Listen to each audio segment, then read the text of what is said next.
Túborg TV er hérna með Hólmar Örn Eyjólfsson. Gott celeb í beinni. Hvað segirðu, vinur? Hvernig er lífið þarna úti í Þýskalandi? Hvað er þetta að gera, dreng? Hvernig er lífið í Þýskalandi? Það er yndislegt. Ertu komið í íbúð, ertu á hóteli, hvernig er þetta? Ég er bara á hótelið svo, ég er bara að hafa það gott. Þetta er bara yndislegt, gæti ekki ímyndað mér að betra. En það ekki?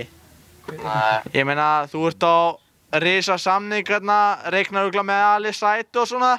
Hvernig er það? Ertu að fara dett inn í byrjunarliðið og dottun upp á meiðslum? Hvað er þetta orðið ykkur æsi fréttum? Það er ekkert að vanda spurningarnar. Svaraði bara, kallinn minn, hvernig er þetta? Já, maður bara tekur eitt leik inn og eitt skref inn og býður bara eftir þetta.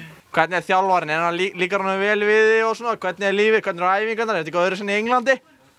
Leifur, tegiðu. Túborg TV þakkar fyrir sig, Eyjar Þýskaland.